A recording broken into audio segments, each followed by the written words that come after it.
सुपटिपन्नो भगवतो सावक संघो संघं नमामि। नमो तस्स भगवतो अरहतो सम्मा संबुद्धस्स।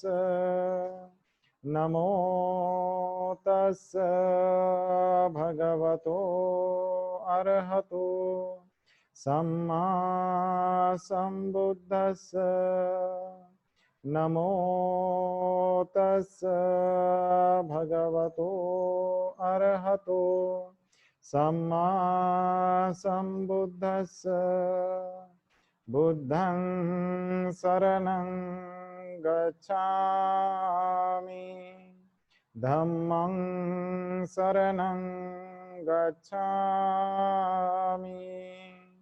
संघं शरणं गच्छामि। द्वितीयंपि बुद्धं शरणं गच्छामि,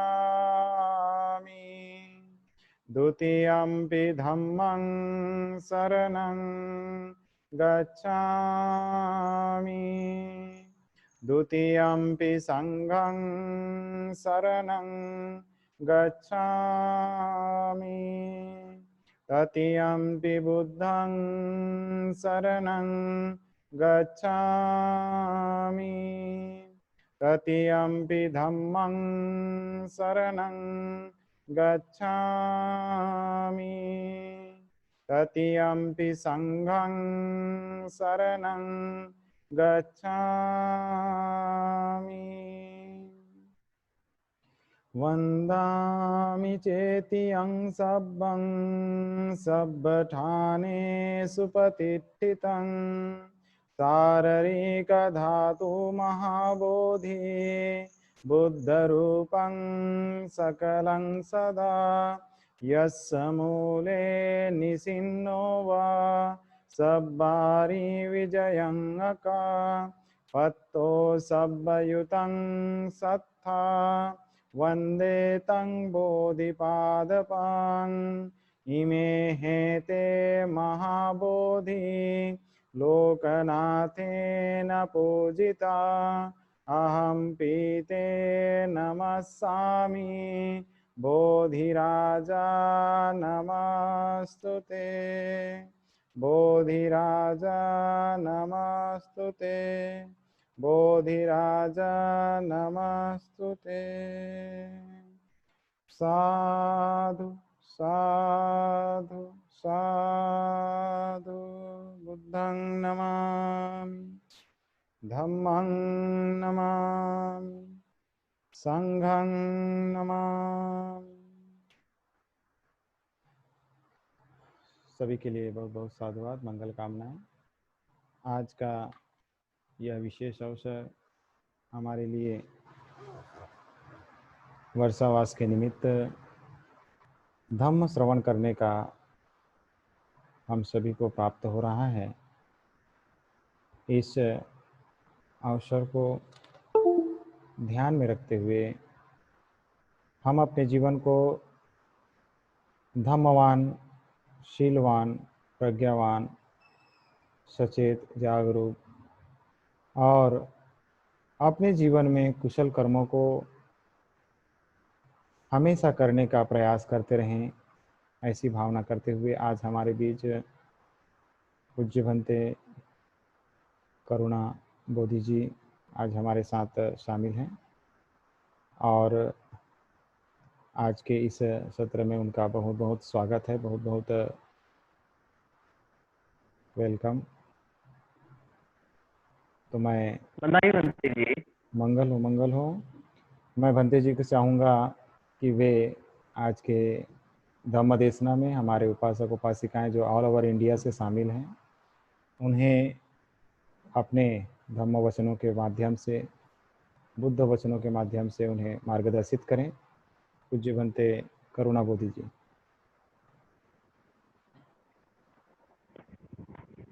महाकारुण्य तथागत सनातन बुद्ध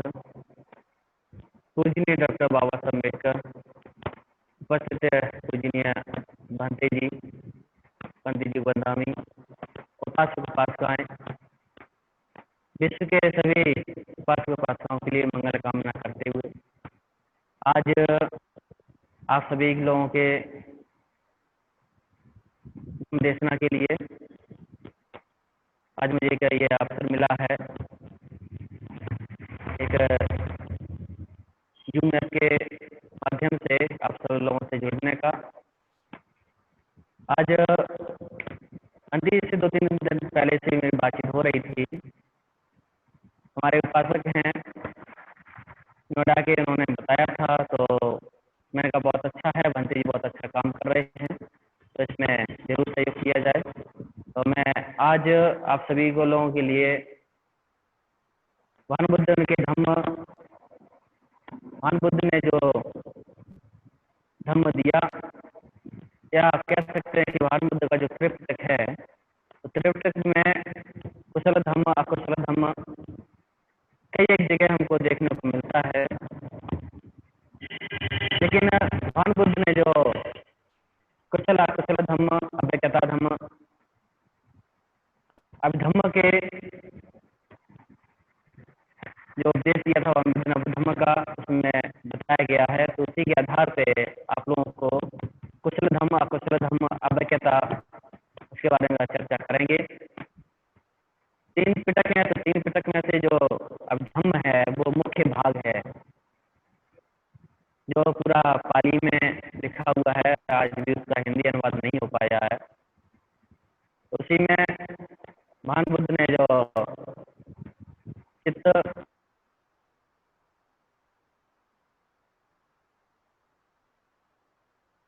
जो किए थे, उसी में कुशल अकुशल और अव्यक्तता, ये तीनों चीजें व्यक्ति के जीवन में होती हैं। भानु बुद्ध ने कहा है कि अगर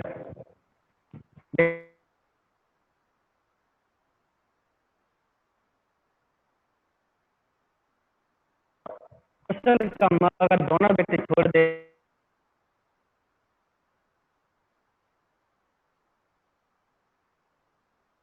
कुशल कम 3 प्रकार के हैं। बंटी जी अलोभ, कट रहा है बंटी जी, थोड़ा सा इको हो रहा है, थोड़ा सा आपका आवाज़, तो थोड़ा सा आवाज़ को चेक करेंगे थोड़ा सा।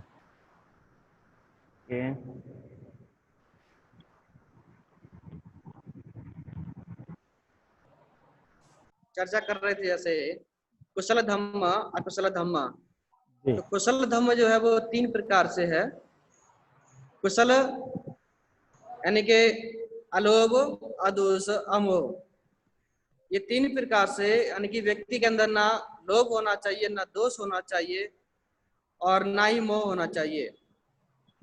अगर व्यक्ति के अंदर से ध्यान, जैसे अभी बंते जी ध्यान करा रहे थे, तो अगर ध्यान करते करते व्यक्ति अपने अंदर से राग द्वेष मोह को खत्म कर दे, यानी कि उसके अंदर लोभ ना रहे, किसी प्रकार का ज्यादा कोई लोभ ना जागे और मोह ना जागे किसी वस्तु के प्रति, या ज्यादा किसी कोई भी चीज है संसार में, या ज्यादा कोई प्रेम भाव या घर परिवार के लोग किसी पर ज्यादा अटैचमेंट नहीं रखना चाहिए। इसी से दुख होता है।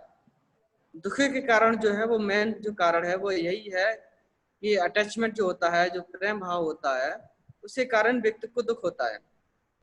भानु बुद्ध ने कहा है वहां पर व्यक्ति को किसी से मोह नहीं होना चाहिए और ना ही लोभ होना चाहिए। व्यक्ति को जितना आपके पास है उसी में व्यक्ति को संतुष्ट होना चाहिए। और अलोभ अदोष, यानी व्यक्ति को उसके अंदर कोई देश भावना नहीं होनी चाहिए। संसार में जो भी हम मनुष्य प्राणी आए हैं, जो भी है, उनको सभी जीवों के प्रति, सभी मनुष्य के प्रति मंगल मैत्री भाव करते हुए जीवन को यापन करना चाहिए। यही भानु बुद्ध का जो है वो अभिधम्म का एक मार्ग है।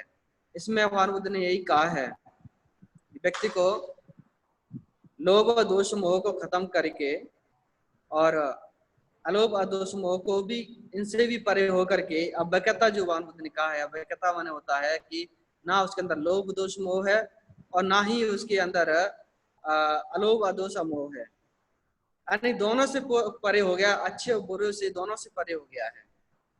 यानी जो मध्यम मार्ग भगवान बुद्ध ने कहा है, व्यक्ति को न ज्यादा अच्छे में जाना चाहिए न ज्यादा बुरा में जाना चाहिए, तो व्यक्ति जो मध्यम में पहुंच चुका है उसके अंदर किसी प्रकार की द्वेष भावना या किसी प्रकार की लालसा, किसी प्रकार की कोई भी तृष्णा नहीं बची है, तो वो अनंत प्राप्ति के मार्ग पर चल रहा है, निब्बान के लिए आगे बढ़ रहा है।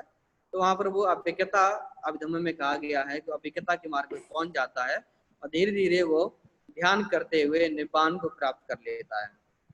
तो ये अभिधम्म के जो भाग हैं, इसमें हम धम्मपद में पहली गाथा में जैसे ले सकते हैं, जैसे भगवान बुद्ध ने कहा है मनोपगमा धम्मा मनोशिष्ठा मनोमया मनसा चिपत उठे न भाषति वा करोति वा ततोनंग दुख मानवेति चक्कंग वा वैतो पतन। तो इसमें भगवान बुद्ध ने जो दोष क्या नाम है, दोष के बारे में भगवान बुद्ध ने इसमें बताया है कि जो मानसिक जो कम है, जो सबसे पहले व्यक्ति के अंदर जो मन में ही उत्पन्न होते हैं, और व्यक्ति के अंदर पहले मन से ही अगर वो चीज खत्म हो जाए, लोभ दोष मोह खत्म हो जाए, अगर लोभ दोष उसके अंदर मन से भी भरा हुआ है तो वो वचन में आता है, काया में आता है, और काया पाता है तो वो सामने परिणाम देखने को मिलते हैं। इसलिए भगवान बुद्ध ने इसमें धम्मपद में शुरू से पहली गाथा से कहा है कि जो मानसिक जो कर्म है व्यक्ति को उनसे छुटकारा पाना चाहिए। तो जो शुरुआत जो होती है व्यक्ति के बुरे कर्मों की, या यानी कह सकते हैं कि जो लोभ की, दोष की, जो दोष इसमें जो भगवान बुद्ध ने कहा है कि जो मन से जो मानसिक जो दोष हैं, तो सबसे पहले वो मन में ही उत्पन्न होते हैं और मन ही इसका अगुआ है, सब प्रथम है। कुछ भी हम कार्य करते हैं तो सबसे पहले मन में ही उत्पन्न होता है, मन से उसके बाद वचन में जाता है, वचन से फिर काया पे आता है। तो काया पे जब आता है तो वो व्यक्ति को सामने उसके हर चीज एक परिणाम के रूप में दिखता है। इसी बात बुद्ध ने कहा है कि व्यक्ति को इसके धम्मपद की दूसरी गाथा में इसमें कहा है, कुशल कर्म के बारे में बताया। यार व्यक्ति लोभ दोष दोनों को इसको छोड़ दे, मोह को छोड़ दे। इसी बात बुद्ध ने धम्मपद में जैसे कहा है दूसरी कथा में मनोपगमा धम्मा मनोशिष्ठा मनोमया मनसा च प्रसन्न, यानी इसमें प्रसन्न मन से व्यक्ति को आया है। पहले इसमें गाथा में भगवान बुद्ध ने कहा है पदुत्थेन, पदुत्थेन मान होता है बुरा, पदुत्थेन भाषति वा करोति वा, तो उसका भाषित माने बोलना होता है, कुरुत में करता है। तो बुरे मन से व्यक्ति करता है और बोलता है तो वो उसका बुरा ही फल होता है। तो इसीलिए वहां पर क्या नाम अकुशल कर्म हो गया। और ये धम्मपद की दूसरी गाथा में जिसमें कहा गया है प्रसन्न है ना, यानी कि प्रसन्न मन से, शुद्ध चित्त से, शुद्ध चित्त से व्यक्ति अगर काम करे, बोले या मन में कोई भी विचार लाए, तो शुद्ध चित्त से किया हुआ चिंतन मनन हमेशा शुभकारी होता है, लाभकारी होता है, अच्छा होता है, अच्छा फलदायी होता है। अभी जैसे आप लोग सब लोग ध्यान कर रहे थे, मंगल मैत्री कर रहे थे, तो वही क्या है कि शुद्ध चित्त से अगर व्यक्ति करे, आप डेली ध्यान करो उससे कोई फायदा नहीं होगा, लेकिन अगर आप 10 मिनट भी ध्यान करते हैं लेकिन वो शुद्ध चित्त से करें, आप शुद्ध मन से करें, मन में किसी प्रकार की द्वेष भावना या कटु वचन या किसी भी मनुष्य के प्रति, किसी जीव के प्रति हत्या का भाव या घृणा का भाव, किसी भी द्वेष मोह का भाव ये नहीं होना चाहिए, या दुश्मनी का भाव, ये तृष्णा का भाव, ये सब नहीं होना चाहिए। अगर व्यक्ति के अंदर राग दोष मोह या उसके अंदर कटुता का भाव है और वो मंगल मैत्री करे तो वो उसका कोई फल नहीं होगा। अगर उसके अंदर लालसा का, कुछ कामना का या तृष्णा का या कोई लालच, कोई द्वेष भावना उत्पन्न है मन में और वो उस पर चल रहा है और वैसे ही काम करता है, फिर भी अगर वो ध्यान करता है उसका कोई लाभ नहीं होगा। लाभ कब होगा? जब व्यक्ति शुद्ध मन से मन को शुद्ध करे पहले। अब मन को शुद्ध कैसे करेगा? आनापान करे। आनापान अभी भंते जी जैसे सिखा रहे थे, बता रहे थे, आप लोग कई दिनों से सीखते आ रहे हैं, करते आ रहे हैं। तो वे आनापान अगर व्यक्ति करता है तो मन जो है वो धीरे धीरे शांत होने लगता है, चित्त शांत होने लगता है। फिर आप ध्यान अच्छे से कर सकते हैं। और व्यक्ति आप ध्यान अच्छे से तभी लगेगा जब आप मन की जो क्रियाएं हैं या जो मन की जो संवेदनाएं हैं, वेदनाएं हैं, उन पे आप थोड़ा सा शांत करते हैं। मन के अंदर से द्वेष भावनाओं को निकालें, सभी के प्रति मंगल मैत्री का भाव लाएं, सबका कल्याण हो जाए, सबका मंगल हो जाए, मेरे सभी नाती बंधु सब सुखी संपन्न रहें, संसार के जितने प्राणी हैं उन सबका कल्याण हो।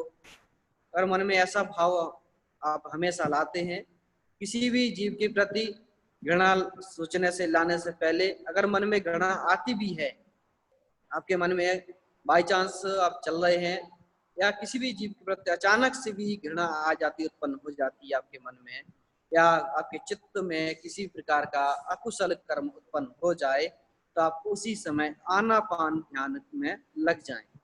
अगर मन को उसी टाइम पे अगर आनापान आप में लग जाते हैं आप, तो आपका जो मन है वो धीरे धीरे अकुशल कर्म से हट जाएगा और कुशल कर्म में रमने लगेगा। भगवान बुद्ध ने धम्मपद में एक जगह कहा भी है कि अगर आपका चित्त जो है, मन है, अच्छे कर्मों में रमा हो तो आपको अच्छे कर्म करते रहना चाहिए, उसमें बार बार रति लगना चाहिए, बार बार करना चाहिए। और अगर आपका मन बुरे कर्म में, अगर अच्छे कर्म में आपके मन में उत्पन्न हुआ मुझे ये पुण्य कर्म करना चाहिए, लेकिन आपने उसमें देरी कर दी, तो वहां पर अकुशल कर्म उत्पन्न हो जाएगा, यानी कि आपके अंदर आलस आ जाएगा, प्रमाद आ जाएगा, और धीरे धीरे फिर आप सोचने लगेंगे कि अभी नहीं, कल कर लेंगे, परसों कर लेंगे, 2 दिन बाद कर लेंगे। तो वहां पर आपके अंदर अकुशल कर्म जागने लगेगा, और आप जो पुण्य कर्म करना चाहते हैं, कुछ अच्छा कर्म करना चाहते हैं, वो कर्म व्यक्ति का नहीं हो पाता है। ये भगवान बुद्ध ने इसलिए कहा है कि अगर आपका मन कुशल कर्म में लगा हो तो आप उस कर्म को बार बार करना चाहिए, और अकुशल कर्म में अगर मन लगा है तो उनको हटाना चाहिए। और वो हटाने का जो मार्ग है वो मार्ग है मध्यम मार्ग और आनापान। अगर आनापान में आप तुरंत एकदम रमते हैं तो जो अकुशल कर्म है वो धीरे धीरे समाप्त हो जाते हैं, और आपका जो मन है, चित्त है, वो शुद्ध हो जाता है, और धीरे धीरे आप अच्छे कर्मों में लग जाते हैं। भगवान बुद्ध ने यही धम्मपद में जो दूसरी कथा है, यानी कि प्रसन्न मन से अगर व्यक्ति कर्म करता है, प्रसन्न मन से बोलता है, किसी भी जीव के प्रति या व्यक्ति जब प्रसन्न मन से बोलता है या फिर कुछ कर्म करता है तो अच्छा ही होता है। और अच्छा कर्म जब होता है तो वो अच्छा फलदायी होता है। अच्छा फलदायी होगा तो संसार में आपके प्रसन्नता होगी, आपका यश फैलेगा, आपका नाम संसार में चारों तरफ फैलेगा। आज भान बुद्ध हम लोगों के साथ नहीं है, लेकिन भान बुद्ध का बताया हुआ मार्ग जो है वो हम लोगों के साथ है। बाबा साहब का बताया हुआ जो मार्ग है वो है, वो क्यों है? क्योंकि उन्होंने शुद्ध मन से, शुद्ध चित्त से उस कार्य को किया, और वो कार्य बिना ही द्वेष भावना के, बिना ही ऊंच नीच के, सबको बराबर का, समता का भाव रखते हुए बाबा साहब ने, भगवान बुद्ध ने मार्ग सबको एक साथ समानता के हिसाब से दिया। इसलिए हमको जो मनुष्य जीवन जो मिला है, इसको कुशल कर्मों के हिसाब से हमको व्यक्ति को जीवन यापन करना चाहिए। भगवान बुद्ध के समय एक ऐसी घटनाएं भी घटती हैं, एक तो कई घटनाएं घटी जीवन में, उसी में से 1-2 घटनाओं को मैं जिक्र करेंगे। एक कमलदाई ब्राह्मण था, उसने बहुत बेचारा एक गरीब था बहुत ज्यादा, और सर्दी का टाइम था। भगवान बुद्ध श्रावस्ती में उसमें विहार कर रहे थे, तो वो दोनों, जो ब्राह्मण और उसकी जो पत्नी थी, दोनों की इच्छा हुई, भगवान का प्रवचन चल रहा है रात्रि में, तो उनको प्रवचन सुना जाए। लेकिन सर्दी थी, कंबल उनके पास एक ही था, गरीब थे। उन्होंने कहा कि अपनी पत्नी से कहा कि पहले तुम जाओ, सीख आओ, दूसरे दिन मैं जाऊंगा, मैं प्रवचन सुनूंगा। ऐसे ही दोनों लोग जाने लगे। एक रात्रि में भगवान बुद्ध प्रवचन कर रहे थे, ब्राह्मण वो बैठा हुआ था, प्रवचन सुन रहा था। उसके अंदर एकदम से दान की श्रद्धा जागी कि मुझे कुछ दान करना चाहिए, और दान की ऐसी श्रद्धा जागी। अब उसके पास एक ही कंबल था, कुछ देने के लिए नहीं था। सोचने लगा कि मैं क्या दूं, मेरे पास कुछ देने के लिए नहीं है, लेकिन मेरे अंदर श्रद्धा जागी है, मुझे देना चाहिए।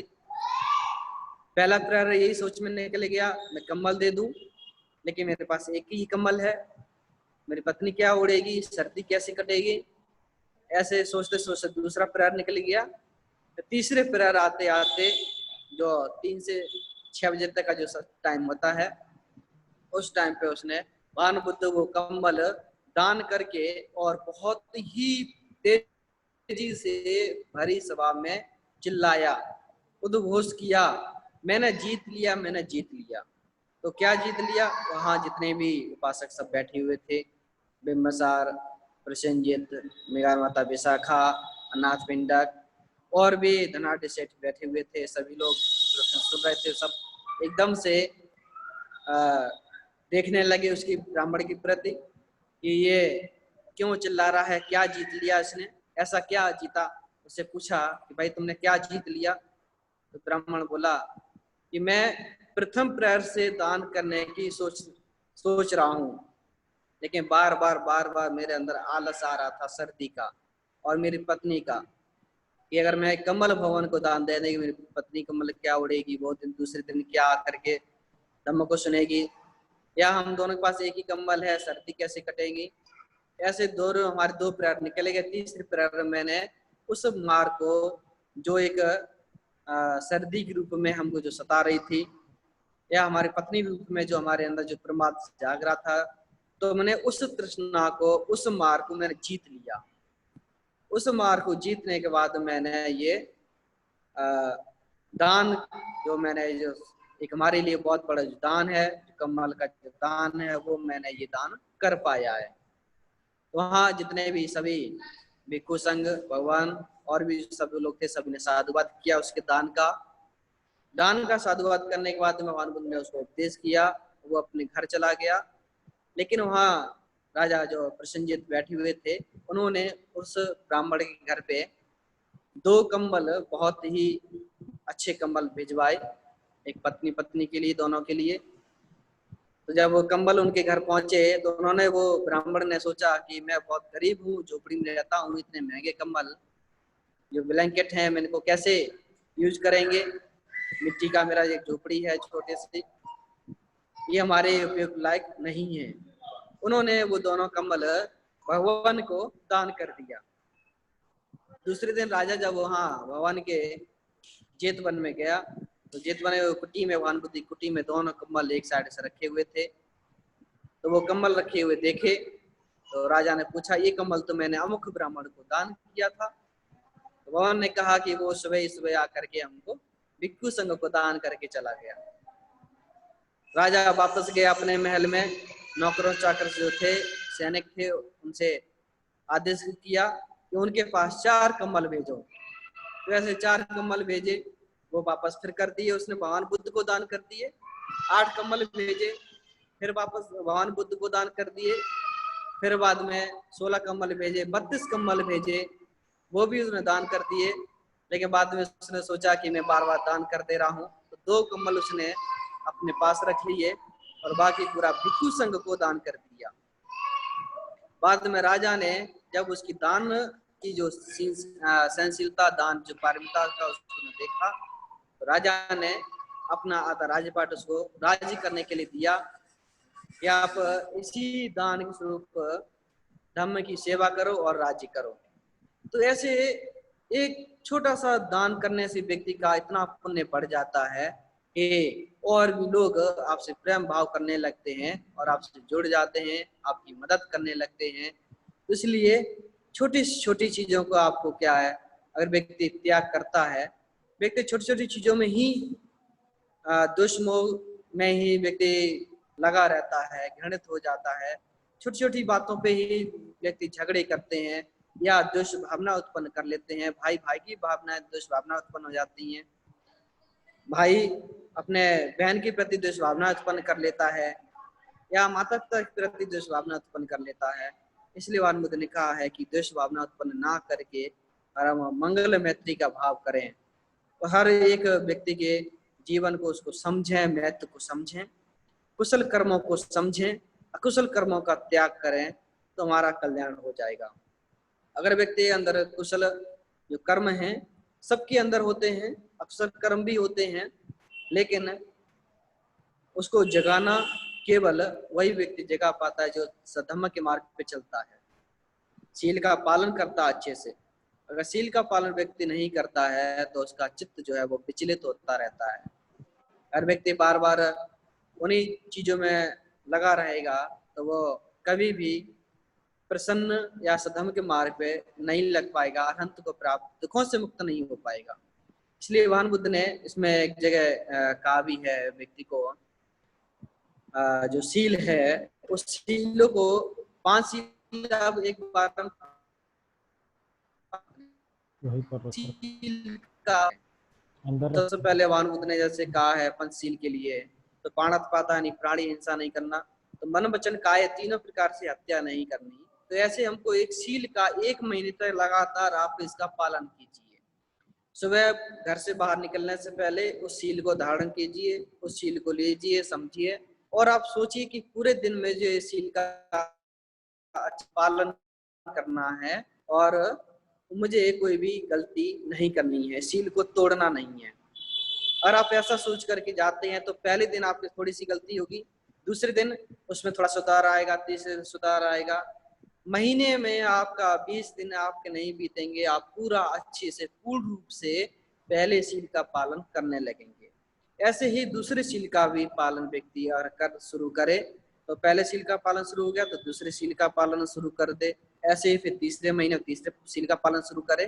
तो ऐसे लगातार व्यक्ति अगर एक एक शील का पालन करता जाए तो पांचों शीलों को अच्छे से कठिनाई से व्यक्ति पालन कर पाएगा और तभी व्यक्ति क्या है वो दुखों से बाहर निकल सकते हैं। जो ध्यान है व्यक्ति का, जो शील समाधि प्रज्ञा है वो इसी के आधार पे है, कहीं और बाहर नहीं है, सब कुछ यही है, इसी जगह है। अगर व्यक्ति आप सोचते हैं कि मुझे केवल बाबा साहब ने जो मुझे बताया हम उसके आधार पे चलेंगे, कहीं भी आप धम्म की बात करेंगे तो शील समाधि प्रज्ञा की बात होगी, कुशल अकुशल और अव्यक्तता की ही बात होगी, उसके आधार कुछ है ही नहीं। जो भगवान बुद्ध ने 4 आदर्श सत्य बताए उसके आधार पे बात होगी, 8 अष्टांग मार्ग उसके आधार पे ही बात होगी। कहीं भी आप कोई भी कुछ भी देखेंगे तो कुशल अकुशल इन दोनों के ही 2 आधार हैं और 2 जो आधार हैं इन पे व्यक्ति का जीवन चलता है। अगर आप इन पे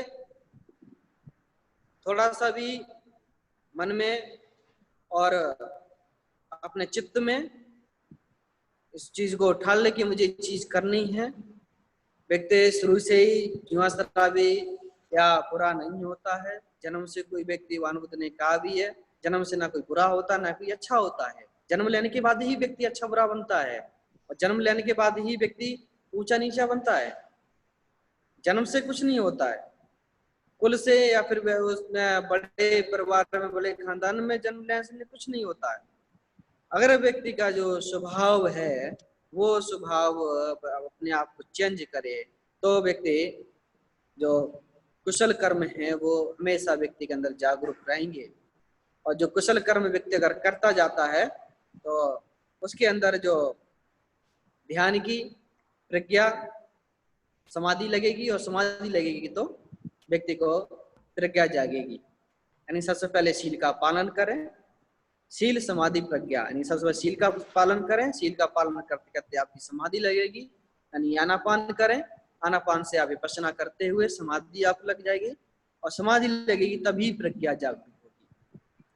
बहुत सी जगह कुछ लोग ऐसा कहते हैं कि सबसे पहले प्रज्ञा आती है, फिर शील आता है, समाधि आती है।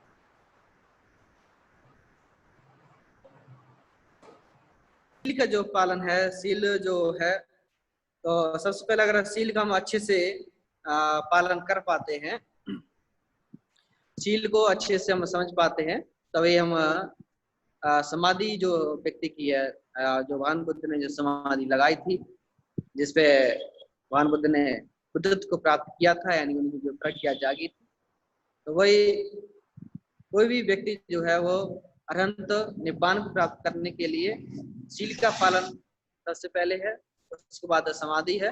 समाधि के लिए आनापान जरूरी है। आनापान से ही व्यक्ति का जो मन है वो कंट्रोल होता है, शांत होता है। तो विपश्यना करने से पहले सबसे पहले आनापान करें, जिससे मन थोड़ा सा शांत हो जाए, और ध्यान करते हुए बाद में जब व्यक्ति की अपने आप ही प्रज्ञा जागरूक हो जाती है, हर कुशल अकुशल कर्मों को समझने लगता है, और फिर वो दोनों कर्मों से परे हो जाता है, यानी कि निब्बान को प्राप्त कर लेता है, वो अभेक्यता को पहुंच जाता है, अनंत को प्राप्त कर लेता है। भगवान बुद्ध ने कहा भी है कि बुद्धत्व जो है वो हर व्यक्ति के अंदर है, लेकिन उसको कौन कितना जगा पाता है उस व्यक्ति के ऊपर ही डिपेंड करता है। एक छोटा बच्चा अच्छे से अध्ययन करता है तो टॉपर हो जाता है, थोड़ा अध्ययन करता है तो वो सेकंड आता है। अगर वही बड़ा होकर के अच्छी तैयारी करे, IAS PCS बन जाता है, या प्रोफेसर बन जाता है, डॉक्टर बन जाता है, साइंटिस्ट बन जाता है। अगर वो और उस अच्छे से अच्छी तैयारी करे, ध्यान अच्छे से लगाए, तो सबसे बड़ा जो सुख है वो सुख निब्बान का सुख है। निब्बान का जो बुद्ध ने कहा है परम सुख है, उससे बड़ा कोई सुख नहीं है। जीते जी व्यक्ति को निब्बान प्राप्त हो जाता है, यानी दुखों से मुक्त हो जाता है, और सबसे बड़ा सुख व्यक्ति को प्राप्त हो जाता है। इसलिए आप सभी लोग भंते जी द्वारा जो बताए जो मार्ग है, भंते जी जो ध्यान कराते हैं, इसको आप लोग थोड़ा सा सीरियसली लें, और थोड़ा ध्यान से अच्छे से ध्यान को करते हुए समझते हुए अगर आप लोग अच्छे से इसका पालन करें, और सुबह सुबह को डेली आनापान करें। आनापान शक्ति करने से आपकी समाधि लगेगी, और समाधि लगने से प्रज्ञा जागरूक होगी, तो व्यक्ति जो अकुशल जो कर्म है व्यक्ति के अंदर से, वो अकुशल कर्म सभी खत्म हो जाते हैं। तो अकुशल कर्म जो मैंने जो जैसे बताया था, लोभ दोष मोह, यानी लोभ भी खत्म हो जाएगा व्यक्ति के अंदर से, दोष भी खत्म हो जाएगा, मोह भी खत्म हो जाएगा। भगवान बुद्ध ने कहा भी है जैसे जो तृष्णा है, तृष्णा के जो साथी है राग द्वेष मोह, तो राग द्वेष मोह इन्हीं के आधार पर व्यक्ति का जन्म होता है, और जो जन्म होता है वो तृष्णा के आधार पर जन्म होता है। हर व्यक्ति की तृष्णा खत्म हो जाए, और तृष्णा खत्म करने के लिए हमको ये 3 स्तंभ गिराने होंगे। जो गृह कारक है, जो घर बनाने वाली जो तृष्णा है, राग द्वेष मोह जो है, इनके जो साथी हैं, जो स्तंभ हैं राग द्वेष मोह, इन तीनों को तोड़ना पड़ेगा, खत्म करना पड़ेगा, तब आप एक घर को, यानी कि जो संसारिक जो रूप है, मनुष्य का जो रूप है, उस रूप को खत्म कर पाएंगे, निब्बान को प्राप्त कर पाएंगे। तो इसी के साथ मैं ज्यादा नहीं कहते हुए आप सभी के लिए मंगल कामना करते हैं। इस महामारी से ऊपर उठने के लिए आप सभी लोग ध्यान निरंतर करते रहें। इसी के साथ आप सभी का मंगल हो, आप सभी का कल्याण हो, सभी सुखी हो, दीर्घायु हो। विश्व के सभी मनुष्यों के लिए, सभी जीवों के लिए मैं मंगल कामना करता हूँ। सभी निरोगी रहें, भय से मुक्त रहें, दुखों से मुक्त रहें। इसी के साथ आप सभी का मंगल हो। भवतु सब मंगलं, भवतु सब मंगलं, भवतु सब मंगलं। साधु। बहुत बहुत साधुवाद। भंते जी ने काफ़ी चीज़ें एक्सप्लेन किया। विषय बहुत ही महत्वपूर्ण रहा कि हमारे जीवन में हम जो कुशल कर्म कर रहे हैं और अकुशल कर्म कर रहे हैं, ये दोनों जो चीज़ें हैं हमारे मन से ही उत्पन्न हो रहे हैं। कोई बाहर से नहीं आ रहा है, या कोई ऊपर से लिखा हुआ नहीं है, या कोई हमको प्रेरित नहीं कर रहा है, हम ही जनरेट कर रहे हैं, हम ही कर रहे हैं। यानी कि धम्मपद की जो गाथा, प्रथम गाथा, द्वितीय गाथा जो भंते जी ने एक्सप्लेन किया, कि वास्तव में देखा जाए तो जीवन में जिस तरह से हम अपने को यदि जिस दिशा में भी ले जाना चाहते हैं, तो उसका अग्रगामी पूर्वगामी हम ही हैं। और हमको जो है अपने कार्यों के प्रति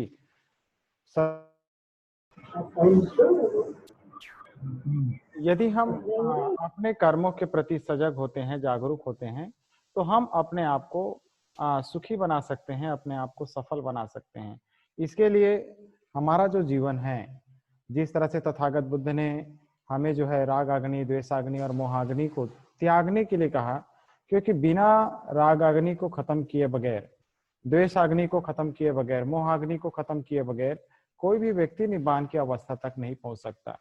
दूसरी बात, भंते जी ने यह भी बात को क्लियर किया कि व्यक्ति प्रज्ञा सबसे पहला नहीं है, सबसे पहला जो है सील है। हमको सील को प्रथम प्राथमिकता देने की जरूरत है। सील यदि हमारा मजबूत रहेगा, सतत हम जागरूक समाधि को हम समझेंगे और तब जाकर के हम अपने अंदर जो प्रज्ञा है, जो सही और बुरे कर्म को पहचानने की जो प्रज्ञा है, वह निर्माण होगी और उससे जो है हम अपने आप को सुखी और निब्बान की अवस्था तक ले जा सकते हैं। इसमें भी यह जो है सहायक है। साथ ही साथ दान के महत्व के विषय में भी भंते जी ने कहा कि दान जो हम जिस भावना से करते हैं वो भावना शुद्ध होना चाहिए, पवित्र होना चाहिए। और जिस तरह से दान का जो महत्व है, एक प्रकार से देखा जाए तो एक युद्ध के समान है। बुद्ध कहते हैं कि दान जो है युद्ध के समान है। कोई भी योद्धा जो है जब युद्ध भूमि में जाता है तो उसे जो है उनके शत्रुओं को उसे मारना होता है, अन्यथा शत्रु उसको मार गिराएंगे। ठीक उसी प्रकार हम यदि दान की भावना हमारे अंदर निर्माण कर रहे हैं तो हमें जो है लोभ को, द्वेष को, मोह को हमें उसे क्या करना होगा, दूर भगाना होगा। यदि हमारे अंदर लोभ है तो हम दान नहीं दे सकते। इसलिए दान जो है वो बिना लोभ का उसका फल होता है, उसका पुण्य होता है। और किसी भी प्रकार का जो भी हम कृत्य कर्म कर रहे हैं, उन कर्मों को हम शुद्ध रखें, पवित्र रखें और शुद्ध चित्त से रखें। जैसे भंते जी ने कहा कि हम जैसे चाहे हम आनापान सती करें, चाहे और भी कोई भी साधना करें, विपश्यना करें, लेकिन हमारा मन यदि शुद्ध नहीं है तो उस केवल मैत्री, मंगल मैत्री बांट देने से कुछ नहीं होगा। हमारा मन भी शुद्ध होना चाहिए। जहाँ पर हम बुद्ध ने ये चीज एक सूत्र में कहा, एक गाथा में हम जब रोज प्रतिदिन वंदना करते हैं तो वहां पर एक शब्द आता है, उस पर थोड़ा सा ध्यान रखेंगे कि इमाय बुद्ध पूजाय कथाय शुद्ध चेतसा चिरं तिठन्तु सद्धम्मो लोको होन्तु सुखी सदा। बुद्ध के इस सूत्रों में यहाँ पर हम जो कह रहे हैं कि मैं बुद्ध का पूजा इसलिए कर रहा हूँ ताकि मेरा जो जीवन है वह क्या हो, सुखमय हो और लोक का भी जीवन सुखमय हो। तो मैं जो जिस भावना से मैं बुद्ध की पूजा कर रहा हूँ वह कैसा भावना है, तो वह जो भावना है शुद्ध चेतसा, शुद्ध चित्त से मैं कर रहा हूं, ऐसा हम अपने मन में विचार करते हैं। इमाय धम्म पूजाय कताय शुद्ध चेतसा। यदि वो शुद्ध चित्त नहीं है, अशुद्ध है, तो उसका जो पुण्य है वह हमें हासिल नहीं हो सकता। इसलिए हमेशा हमें प्रयास करना चाहिए, कोशिश करना चाहिए कि हम अपने जीवन में जो हमारा चित्त है उसको शुद्ध कैसे किया जाए। शुद्ध चित्त को बनाने के लिए हमें अलोभ, अदोष, अमोह, इसको हमें निर्माण करना होगा। यानी अलोभ का भाव निर्माण करना होगा, अदोष का भाव निर्माण करना होगा और अमोह का भाव निर्माण करना होगा। और उसके बाद अंत में भंते जी ने एक चीज और कहा, अव्यक्ता धम्म, यानी हमको जो है लोभ में भी नहीं रहना है, अलोभ में भी नहीं रहना है और उससे भी मुक्त होना है। यानी दोनों के भावों को छोड़ करके अनंत उससे भी निकलने का प्रयास करना है। तो हमारे जीवन में जो जन्म मरण का जो चक्र है वह उससे भी हमको बाहर निकलने का, हमको जो कार्य करना है या निब्बान तक पहुंचना है, उसमें हम सहायक हो सकते हैं। तो इस तरह से आज के विशेष रूप से धम्म देशना में हमारे बीच पूज्य भंते करुणा बोधि जी ने समय दिया और आपका मार्गदर्शन किया। जरूर आपने उनकी बातों को समझा होगा और आपने यदि उनके बातों को सुना तो उससे जो है जो आपने सीखा वह आपके लिए और सबके लिए कल्याणकारी है। इस तरह से हम मन में भाव रख करके अपने आप को बेहतर बनाने का प्रयास करेंगे। यदि किसी का कोई उनके बताए हुए जो भी बातें हैं उनसे डाउट है या प्रॉब्लम है तो पूछ सकते हैं, हैंड राइज करेंगे ताकि हम उनका सवाल ले सकते हैं, या चैट बॉक्स में आप अपना क्वेश्चन लिख सकते हैं, क्वेश्चन भेज सकते हैं। जिनका भी कोई सवाल है बंते जी से, तो वो आज का जो सब्जेक्ट उन्होंने जो बताया, जिन चीज़ों को रखा, उनका जो विषय रहा, उस विषय पर जो डाउट यदि किसी को होगा तो वो क्वेश्चन चैट बॉक्स में लिख सकते हैं या अपना हैंड राइज करके पूछ सकते हैं।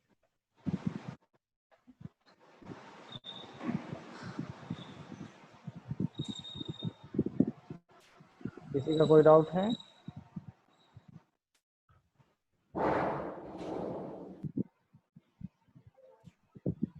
लगता है शायद किसी का डाउट नहीं है। यदि किसी का डाउट है तो पूछ सकते हैं। आवाज सुनाई दे रही है?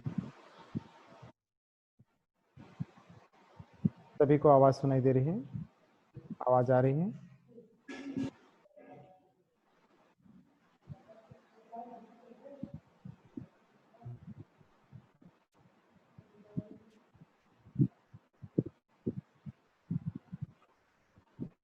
तो धम्म जहां तक हम देखें, धम्म सबके लिए कल्याणकारी है, मंगलकारी है।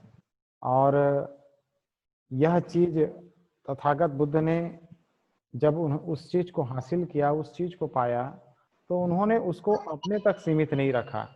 उन्होंने उसको जो है औरों तक पहुंचाने का काम किया। उन्होंने उसको हर इंसान के पास पहुंचाने का प्रयास किया कि हर व्यक्ति अपने जीवन को क्या कर सकता है, बेहतर बना सकता है।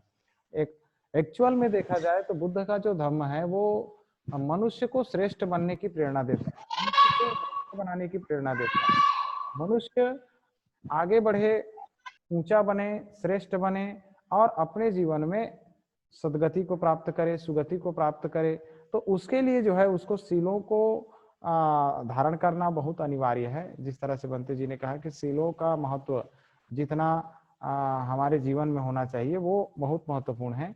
और सील फिर समाधि यानी जागरूकता का अभ्यास, सतत जागरूकता, और प्रज्ञा यानी हमको सही और गलत, जो आदमी जो सिलवान है या समाधि सतत जागरूक है, वह व्यक्ति पहचान सकता है कि क्या सही है और क्या गलत है, क्या उचित है क्या अनुचित है, क्या करना चाहिए क्या नहीं करना चाहिए।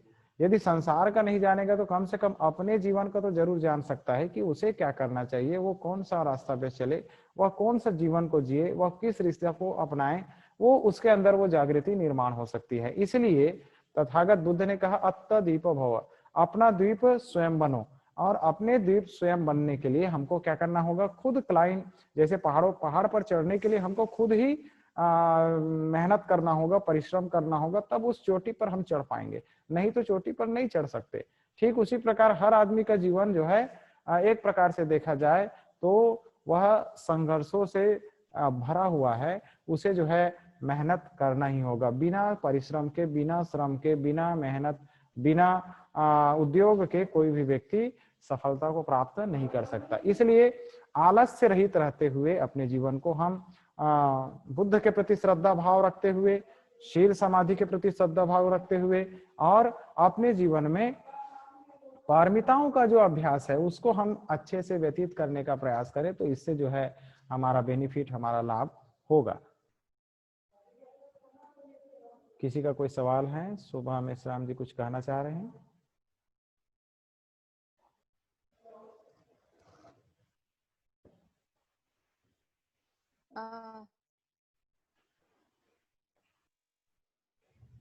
वंदामी भंते जी। मंगल हो जी, बोलिए। वंदामी भंते जी,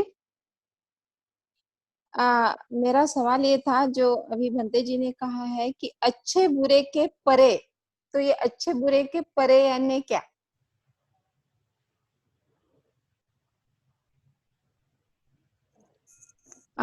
मेरा सवाल सुनाई दिया भंते जी? जी, आपका सवाल सुनाई दिया। अच्छे बुरे से परे क्या? देखिए, अच्छे और बुरे की जहां तक बात है, वे बुद्ध के धम्म में बुद्ध ने यही कहा कि हमें किसी भी प्रकार की आसक्ति नहीं रखनी है, चाहे वो अच्छे के प्रति हो चाहे बुरे के प्रति हो। हमें कोशिश करना है पहले तो अपने अंदर की बुराई को निकालने का प्रयास करना है, और यदि हम अपने अंदर की बुराई को निकाल लेते हैं तो फिर हम जो अच्छा जो हम सोचते हैं उससे भी हमको निकलना है, यानी निरासक्त भाव निर्माण करना है, जैसे नेखम्म पारमी कहा गया है। और उसके अलावा साथ साथ जो है हमारे अंदर किसी भी चीज का जो है हमारे अंदर लोभ नहीं होना चाहिए, आसक्ति नहीं होना चाहिए, जो भी अटैचमेंट है। संसार में कोई भी चीज आप जिस पर भी आसक्ति रखते होंगे वो सभी आसक्तियां जो है एक ना एक दिन क्या हो जाएंगी, छूट जाएंगी, नष्ट हो जाएंगी, आपसे छूटने ही वाली हैं। इसलिए उन चीजों को हमको क्या करना चाहिए, अनासक्त रहना चाहिए, उससे परे रहने का प्रयास करना चाहिए। जैसे बुद्ध के पास सब कुछ था, लेकिन उन्होंने सबसे छोड़ करके अपने जीवन को उन्होंने बेहतर और लोगों का जीवन बेहतर बनाने का दिशा को चुना। नहीं तो वो चाहते तो अच्छा तो था ही, उनके पूरे नौकर चाकर, उनके राजमहल के जितने भी लोग सब उनके सेवा में लगे हुए थे, सब उनके हित में लगे हुए थे, सब उनके देखभाल में लगे हुए थे। लेकिन उन्होंने जो रास्ता को चुना वह कौन सा रास्ता था? वह जो रास्ता था परोपकार का रास्ता था, कल्याण का रास्ता था, लोक मंगल का रास्ता था, दुख मुक्ति का मार्ग था। तो इस तरह से सबसे परे ऐसा रास्ता को चुनना, यह जो है एक प्रकार से हमारे जीवन के लिए, और जो दुख मुक्त होना चाहता है या निब्बान को प्राप्त कर,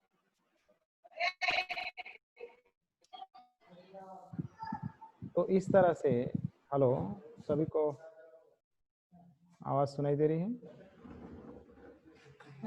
बंते जी आपको आवाज सुनाई दे रही है?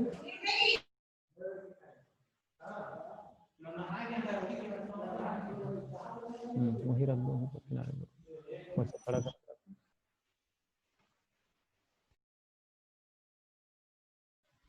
हेलो,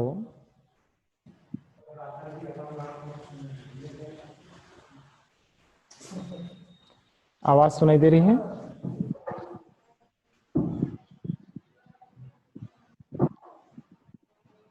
बंते जी आपका स्पष्टीकरण चाह रहे हैं, थोड़ा सा स्पष्टीकरण देना चाहेंगे? ओके, ठीक है। तो अभी जैसे उपासक जी ने पूछा,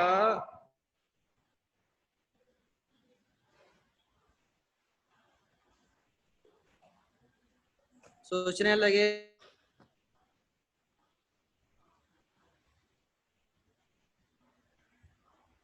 हैं, तो जब अच्छाइयाँ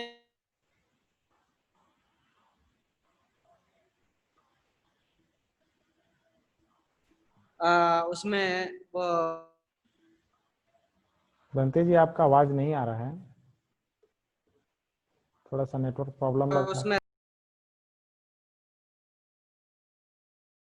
मनुष्य जीवन है, कुछ ऐसी कभी घटनाएं घटती हैं तो हाँ उसको ज्यादा दुख होता है। अगर वो केवल इस चीज